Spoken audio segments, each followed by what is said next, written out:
ሰላም ጤና ይስጥልኝ ውድ የፈታ ዴሊ ተከታታዮቻችን፣ ይህ የዕለተ ማክሰኞ ምሽት ጥንቅራችን ነው። ለእናንተ አዳዲስ መረጃዎች ይሰጣሉ ያልናቸውን ሀገራዊና ዓለም አቀፋዊ ዕለታዊ መረጃዎችን አሰባስበን በማጠናቀር ተገኝተናል። ቆይታችሁን ከእኛ ጋር እንድታደርጉ የቅድሚያ አክብሮታዊ ግብዣችን ነው። ወደ ዕለቱ ዝርዝር መረጃዎቻችን ከማለፋችን በፊት በቅድሚያ ዋና ዋናዎቹን እንጠቁማችሁ። ጠቅላይ ሚኒስትር አብይ አህመድና ፕሬዝዳንት ኢሳያስ አፈወርቂ ወደ ሞስኮ የሚያመሩበት ከበድ ያለ ዝግጅት በሩሲያ እየተካሄደ ነው። የግብፁ ፕሬዝዳንት አብዱል ፈታህ አልሲሲም ይጠበቃሉ። ጥንቅራችን በዚሁ ዙሪያ የሚያደርሳችሁ ዕለታዊ መረጃ አለ። በስልጣን ሽኩቻና በፖለቲካዊ ውጥረት እየታመሰ ባለው በትግራይ ክልል የመንግስት ሚዲያ ተቋማትን የመቆጣጠር ትንቅንቅ ውጥረቱን አባብሶታል። በጊዜያዊ አስተዳደሩና በህወሓት መካከል ያለው ልዩነት እየሰፋ በመጣበት በዚህ ወቅት የመረጃ ፍሰቱን የሚመራው ተቋም ከፍተኛ አመራር ከኃላፊነት ተነስተዋል። መረጃውን ይዘነዋል። ኢራን ከአሜሪካ ጋር መደራደር አለባት ከሚለው የፕሬዝዳንት ዶናልድ ትራምፕ የጸና አቋም ጋር በተያያዘ የኢራን ባለስልጣናት የድርድር አቋማችን ይህ ነው በማለት ለአሜሪካ አድርሱልን ብለው ሰነዱን ለፓኪስታን ባለስልጣናት በመስጠት ወደ ሞስኮ አምርተዋል። ትራምፕም ይህንኑ በኢራን በኩል የቀረበውን ሰነድ ቁጭ ብለው ከባለስልጣኖቻቸው ጋር የመረመሩ ሲሆን በቀረበው የሰላም ፕሮፖዛል ውስጥ አንድ ወሳኝ ጉዳይ አላስደሰታቸውም ተብሏል። በጥንቅራችን የሚሰሙት ይሆናል።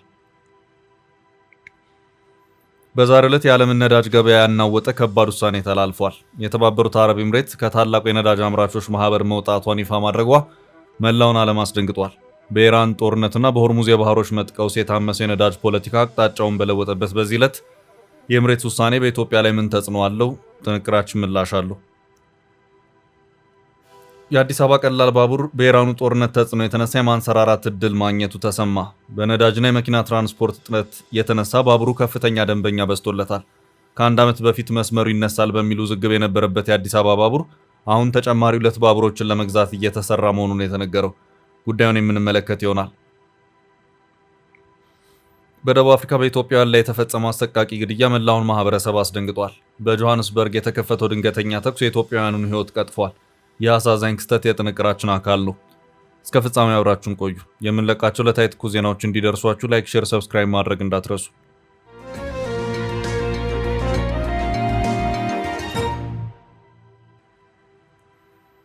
ጠቅላዩና ኢሳያስ ወደ ሞስኮ። ጠቅላይ ሚኒስትር አብይ አህመድ እንደዚሁም ብዙም ወደ ሌሎች ሀገራት ጉዞ ሲያደርጉ የማይታዩት ፕሬዝዳንት ኢሳያስ አፈወርቂና ሌሎች የአፍሪካ ሀገራት መሪዎች የሚሳተፉበት ከፍ ያለ ዝግጅት በሩሲያ ሞስኮ እየተዘጋጀ ነው። በቀጥታ በፕሬዝዳንት ቭላዲሚር ፑቲን ጥብቅ ክትትል የሚደረግበት ይህ ዝግጅት በርካታ የአፍሪካ ሀገራት መሪዎችና ሚኒስትሮችን በአንድ መድረክ የሚያገናኝ ዓመታዊ ዝግጅት ሲሆን በዚሁ በተያዘ የፈረንጆች 2026 ለሶስተኛ ጊዜ የሚካሄድ መሆኑን ታስ የዜና ወኪል እንደዚሁም ሌሎች በርካታ መገናኛ ብዙሃን ሰፊ ሽፋናቸውን እየሰጡት ይገኛሉ። ይህ ከወራት በኋላ ጠቅላይ ሚኒስትር አብይ አህመድን፣ ፕሬዝዳንት ኢሳያስ አፈወርቂንና የግብፁ ፕሬዝዳንት አብዱል ፈታህ አልሲሲን ጨምሮ የበርካታ አፍሪካ ሀገራትን መሪዎች በአንድ ላይ ያሰባስባል ተብሎ የታሰበው ጉባኤ የሩሲያ አፍሪካ 3ኛው ዓመታዊ ጉባኤ ነው። ጉባኤው ለሶስተኛ ጊዜ የሚካሄድ ሲሆን የመጀመሪያው በሩሲያ ሶቺ ከተማ ከዚያም ሁለተኛው በሴንት ፒተርስበርግ የተካሄደ መሆኑ የሚታወስ ሲሆን አሁን በቀጣይ ከወራት በኋላ እንዲካሄድ ፕሮግራም ተይዞለት በሰፊ ዝግጅት ላይ የሚገኘው ደግሞ ለሶስተኛ ጊዜ ነው። ኢትዮጵያ ሁለቱን ጉባኤ ማለትም የሶቺውንና የሴንት ፒተርስበርጉን በመሪ ደረጃ በጠቅላይ ሚኒስትር አብይ አህመድ ተወክላ ተሳትፋለች። ኤርትራ የመጀመሪያውን በሶቺ የተካሄደውን በሩሲያ ኤርትራ አምባሳደር ጴጥሮስ ጸጋ የተወከለች ሲሆን በሴንት ፒተርስበርግ የተካሄደውን ደግሞ ፕሬዝዳንት ኢሳያስ አፈወርቂ በመሩት ልዑካን ቡድን ተወክላለች። በዚሁ በፈረንጆች 2026 በሚካሄደው የሞስኮ 3ኛው የሩሲያ አፍሪካ ጉባኤ ላይም ኤርትራ በፕሬዝዳንት ኢሳያስ ትወከላለች ተብሎ ይታሰባል። በርካታ ሀገራት ከአፍሪካ ሀገራት ጋር የጋራ ጉባኤን ማካሄድ የጀመሩ ሲሆን ኢሳያስ በሳውዲ አፍሪካ እንደዚሁም በጣሊያን አፍሪካ ላይ የተገኙ መሆኑ የሚታወስ ነው። ሮም በተካሄደው የጣሊያን አፍሪካ ጉባኤ ላይ የተገኙት ፕሬዝዳንት ኢሳያስ አፈወርቂ ከወራት በፊት በተካሄደው የአዲስ አበባ የጣሊያን አፍሪካ ጉባኤ ላይ ግን ሳይገኙ ቀርተዋል። ኢንተርፋክስ እና ሌሎች የዜና ወኪሎች ባሰራጯቸው ዘገባዎቻቸው እንዳመለከቱት ከሆነ ሞስኮ ለዚሁ 3ኛው የሩሲያ አፍሪካ 3ኛው ጉባኤ ከፍተኛ ዝግጅት እያደረገች ትገኛለች። በኢትዮጵያ በኩል እንደተለመደው ጠቅላይ ሚኒስትር አብይ አህመድ ይሳተፋሉ ተብሎ ይጠበቃል። ፕሬዝዳንት ኢሳያስ ሀገራት የአፍሪካ ሀገራትን በጋራ በመጥራት በሚያደርጓቸው ጉባኤዎች ላይ የመሳተፍ አዝማሚያዎች ስለሚታዩባቸው በዘንድሮ ዓመት የሩሲያ አፍሪካ ጉባኤ ላይ ይሳተፋሉ ተብሎም ታስቧል።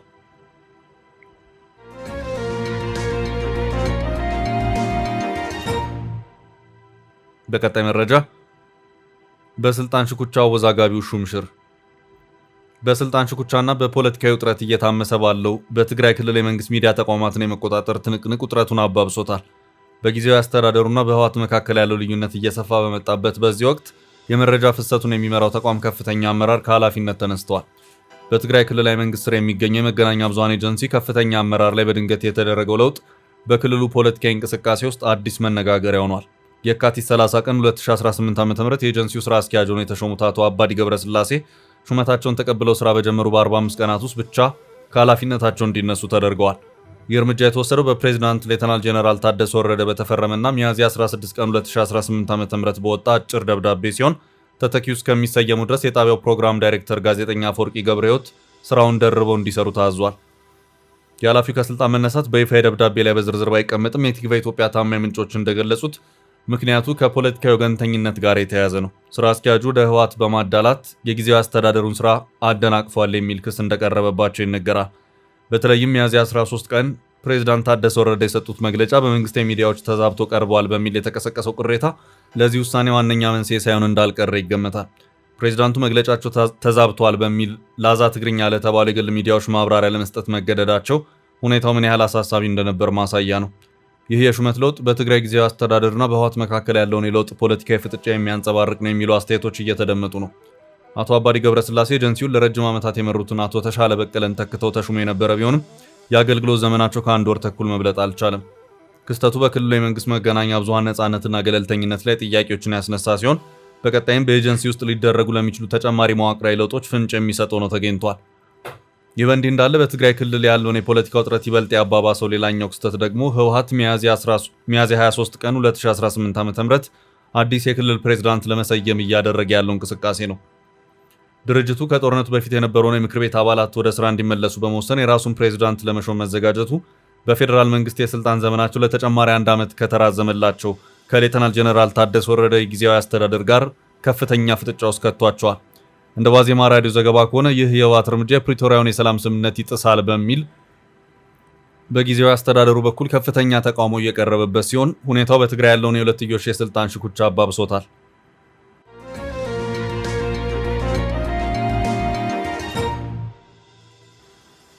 በቀጣይ መረጃ ትራምፕ በኢራን የሰላም እቅድ ላይ ኢራን ከአሜሪካ ጋር መደራደር አለባት ከሚለው የፕሬዝዳንት ዶናልድ ትራምፕ የጸና አቋም ጋር በተያያዘ የኢራን ባለስልጣናት የድርድር አቋማችን ይህ ነው በማለት ለአሜሪካ አድርሱልን ብለው ሰነዱን ለፓኪስታን ባለስልጣናት በመስጠት ወደ ሞስኮ አምርተዋል። ትራምፕም ይህንኑ በኢራን በኩል የቀረበውን ሰነድ ቁጭ ብለው ከባለስልጣኖቻቸው ጋር እንደመረመሩ የሮይተርስ የዜና ወኪል አስታውቋል። በዚሁ መሰረትም በቀረበው ሰነድ ላይ ትራምፕ ደስተኛ አይደለውም ማለታቸውን ሮይተርስ በዚሁ ዘገባ አመላክቷል።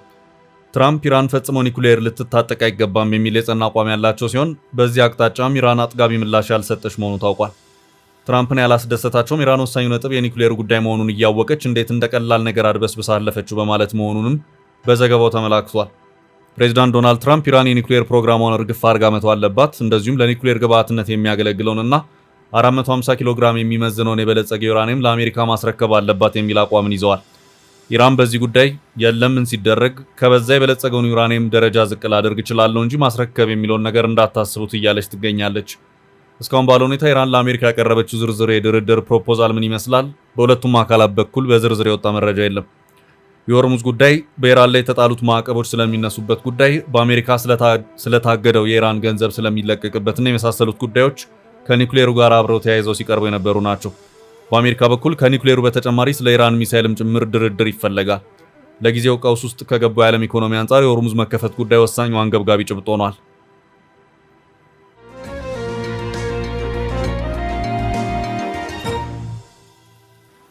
በቀጣይ መረጃ የጠቅላይ ወዳጅ ያልተጠበቀ ውሳኔ።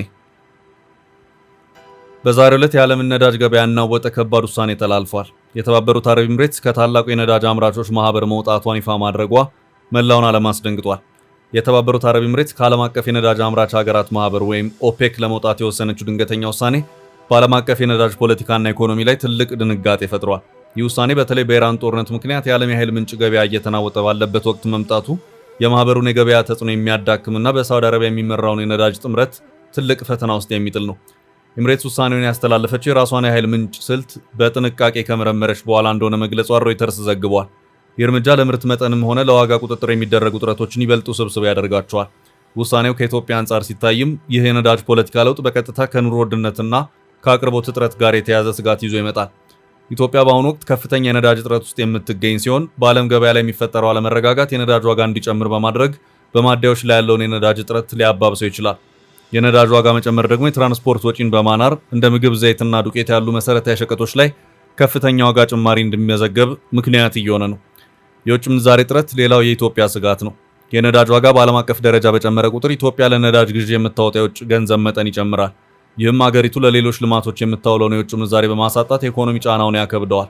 በተጨማሪም የኢትዮጵያ ነዳጅ የምታስገባባቸው የባህር በሮች በተለይም የሆርሙዝ ባህረ ሰላጤ በኢራን ዛቻና ጥቃት ምክንያት ለከፍተኛ ስጋት መጋለጣቸው የአቅርቦት ሂደቱን ይበልጥ አዳጋች ያደርገዋል። በሌላ በኩል የተባበሩት አረብ ኤሚሬትስ ለኢትዮጵያ ዋነኛ የኢኮኖሚ አጋር መሆኗ ውሳኔው የራሱ የሆነ ስልታዊ አንድምታ ሊኖረው ይችላል። ኤሚሬትስ ከነዳጅ አምራች ሀገራት ማህበር የወጣችው የራሷን የነዳጅ ምርት በፈለገችው መጠን አምርታ ለመሸጥ ከሆነ ይህ ምናልባትም ከኢትዮጵያ ጋር ለሚኖራት የንግድ ግንኙነት አዲስ እድል ሊፈጥር ይችላል። በተለይም ሁለቱም ሀገራት የአዲሱ የታዳጊ ሀገራት ጥምረት አባል መሆናቸውና በንግድ ልውውጥ ወቅት የአሜሪካን ዶላር ከመጠቀም የመውጣት ፍላጎት ያላቸው በመሆኑ የወደፊቱ የኢኮኖሚ ትስስራቸው በዚህ አዲስ የፖሊሲ አቅጣጫ ሊቃኝ እንደሚችል ይገመታል። ኤሚሬትስ ለኢትዮጵያ ግዙፍ የፋይናንስ ድጋፍ፣ የኢንቨስትመንት ፍሰትና የቴክኒክ ድጋፍ የምታደርግ ቀዳሚ አጋር በመሆኗ ከማህበሩ ነፃ መውጣቷ የራሷን የነዳጅ ምርትና የንግድ ፖሊሲ በፈለገችው መንገድ እንድትመራ እድል ይሰጣታል። ይህ ደግሞ በሁለቱ ሀገራት መካከል ያለውን የሁለትዮሽ ግንኙነት ይበልጥ በማጠናከር ኢትዮጵያ በኃይል ምንጭ አቅርቦትና በልማት ፕሮጀክቶች ዙሪያ የምታገኘውን ድጋፍ በራሷ በኤሚሬትስ በኩል በቀጥታና በተሻሻለ መልኩ እንድታገኝ በር ሊከፍትላት ይችላል። ጠቅላይ ሚኒስትር አብይ አህመድና የተባበሩት አረብ ኤሚሬትስ መሪዎች በተለይም ፕሬዝዳንት መሐመድ ቢን ዛይድ አል ናህያን በግል ወዳጅነትና በጽኑ ስልታዊ ትስስር ላይ የተመሰረተ ጥብቅ ግንኙነት አላቸው። ጠቅላይ ሚኒስትር አብይ በጦርነቱ የመጀመሪያ ቀናት የኢራን ጥቃቶች በበረቱበት ወቅት በአቡዳቢ በመገኘት ለኤሚሬትስ ያላቸውን አጋርነት ያሳዩ ብቸኛው መሪ መሆናቸው ግንኙነቱ ምን ያህል ጥልቅ እንደሆነ ማሳያ ነው። ይህ በመከራ ቀን የጸና ወዳጅነት ኤሚሬትስ አሁን ከኦፔክ ማህበር ተጽዕኖ ወጥታ የራሷን የነዳጅ ፖሊሲ በምትቀርጽበት ወቅት ለኢትዮጵያ ልዩ ኃይል ምንጭ አቅርቦትና የፋይናንስ ዋስትና ሊሆን የሚችልበት እድሉ የጎላ ነው። ወደ ቀጣይ መረጃ አለፍ።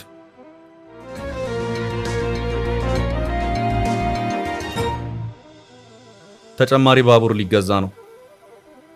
ከሁለት ዓመት በፊት የአዲስ አበባ ቀላል ባቡር ጉዳይ ውዝግብ ምክንያት ነበር። አገልግሎቱ በባቡር ጥገናና መለዋወጫ ችግር መያዙን ካሉት 42 ባቡሮች መካከል 19 ብቻ አገልግሎት ላይ እንደነበሩ ይታወሳል።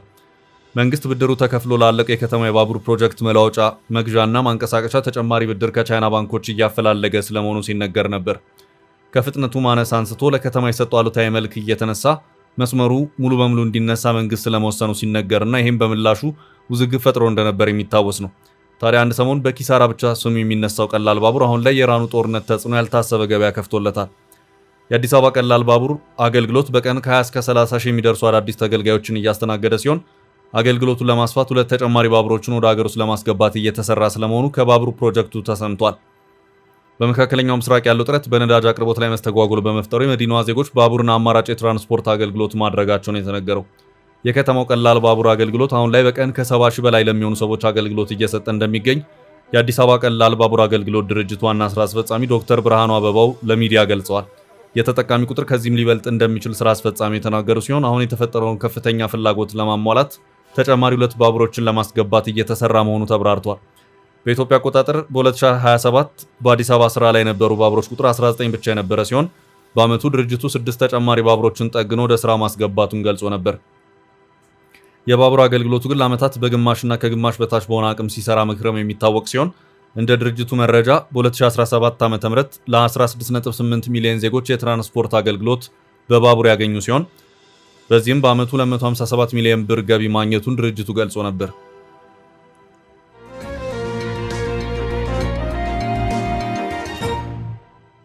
ወደ ቀጣይ መረጃ አለፍ። በደቡብ አፍሪካ ኢትዮጵያውያን ተገደሉ። በደቡብ አፍሪካ በኢትዮጵያ ላይ የተፈጸመው አሰቃቂ ግድያ መላውን ማህበረሰብ አስደንግጧል። በጆሃንስበርግ የተከፈተው ድንገተኛ ተኩስ የኢትዮጵያውያኑን ህይወት ቀጥፏል። በደቡብ አፍሪካ የነጻነት ቀን መታሰቢያ በሚከበርበትና አገሪቱ ከዘረኝነት አገዛዝ የወጣችበትን ድል በምታስብበት ዕለት በጆሃንስበርግ ከተማ የሚገኝ አንድ የማክዶናልድ የፈጣን ምግብ መሸጫ የደም መሬት ሆኗል። ትላንት ሚያዝያ 19 2018 ዓ.ም በተፈጸመው በዚህ አስደንጋጭ ጥቃት 3 ኢትዮጵያውያንና 2 ናይጄሪያውያን በጥይት ተደብድበው ህይወታቸውን አጥተዋል። ድርጊቱ የተፈጸመው ተጎጂዎቹ ምግባቸውን እየተመገቡ ባሉበት ቅጽበት መሆኑ ደግሞ ክስተቱን እጅግ ዘግናኝ ያደርገዋል። ይህ በዓል አገሪቱ ለሰብአዊ መብት መከበር የቆመችበትን ቀን የምታስብበት ቢሆንም ለእነዚህ ስደተኞች ግን የሞትና የሰቆቃ ቀን ሆኖ አልፏል። የጥቃቱን መነሻ በተመለከተ በአካባቢ የተለያዩ ግምቶች እየተሰነዘሩ ይገኛሉ። ጥቃቱ መጤ ጠል አራማጅ የሆኑ የደቡብ አፍሪካ ቡድኖች በስደተኞች ላይ መጠነ ሰፊ የተቃውሞ ሰልፍ ለማድረግ ጥሪ እያቀረቡ ባሉበት ወቅት የተሰነዘረ መሆኑ የታቀደ ሳይሆን አይቀርም የሚል ስጋት ፈጥሯል። ሆኖም ግን የደቡብ አፍሪካ ፖሊስ ባደረገው የመጀመሪያ ደረጃ ምርመራ ግድያው በስደተኞችና በአካባቢው ነዋሪዎች መካከል ከተነሳ ግጭት ይልቅ ኢትዮጵያውያኑ እርስ በርሳቸው ባላቸው አለመግባባት የተፈጸመ የመጠቃቃት እርምጃ ሊሆን እንደሚችል መጠርጠሩን አንድ የፖሊስ መኮንን ገልጸዋል። ይህ የፖሊስ ግምት በኮሚኒቲው አባላት ዘንድ ጥርጣሬ የፈጠረ ሲሆን ጉዳዩ በገለልተኛ አካል እንዲጣራም ጥያቄዎች እየተነሱ ነው። በደቡብ አፍሪካ የሚገኙ የኢትዮጵያ ኮሚኒቲ አባላት በጥቃቱ ክፉኛ ማዘናቸውንና በስደተኞች ላይ እየደረሰ ያለው ተደጋጋሚ ጥቃት ስጋት ላይ እንደጣላቸው እየገለጹ ይገኛሉ። እንደ ዶቼ ቬለ ዘገባ ከሆነ ጥቃቱ በተፈጸመበት አካባቢ የሚገኙ የኮሚቴው አባላትና የደቡብ አፍሪካ ፖሊስ የግድያውን መፈጸም አረጋግጠዋል። ይህ ክስተት በደቡብ አፍሪካ የሚኖሩ ስደተኞች በተለይም ኢትዮጵያውያን ያላቸውን የደህንነት ስጋት ዳግም የቀሰቀሰ ሲሆን መንግስትም ሆነ የሚመለከታቸው አካላት የዜጎችን ደህንነት ለማስጠበቅና ገዳዮቹን ለህግ ለማቅረብ ጠንካራ እርምጃ እንዲወስዱ ጥሪ እየቀረበ ነው። በደቡብ አፍሪካ በኢትዮጵያ ላይ የሚፈጸሙ መሰል ጥቃቶች አዲስ አለመሆናቸውን የሚያሳዩ መረጃዎች እንደሚጠቁሙት ባለፉት ጥቂት ዓመታት ብቻ በጆሃንስበርግ፣ በደርባንና በኬፕ ታውን ከተሞች በርካታ ዜጎች ለህልፈትና ለከፍተኛ ንብረት ውድመት ተዳርገዋል።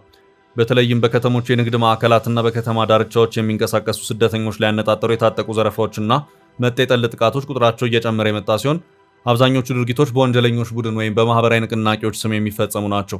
ይህ ተከታታይነት ያለው የጥቃት ሰንሰለት በስደት በሚኖሩ ዜጎች ላይ የማያቋርጥ የፍርሃት ድባብ የፈጠረ ሲሆን ከጥቃቶቹ ባሻገር ለወንጀለኞቹ የሚሰጥ የህግ ምላሽ አዝጋሚ መሆኑና የተጠያቂነት ስርዓቱ አለመጠናከር ጥቃቶቹ እንዲባባሱ ምክንያት መሆኑን የሰብአዊ መብት ተሟጋቾች በተደጋጋሚ ይገልጻሉ። ውድ ቤተሰቦቻችን ለዛሬ ያዝንላችሁን ርዕሰ ጉዳዮች እዚህ ላይ ቋጨን። ላይክ፣ ሼር እና ኮሜንት በማድረግ ለቻናላችን ድጋፋችሁን መግለጽ እንዳትዘነጉ እያልን ከሌሎች መረጃዎች ጋር ደግመን እስክንገናኝ ቸር ያሰማን ስንል ተሰናበትን።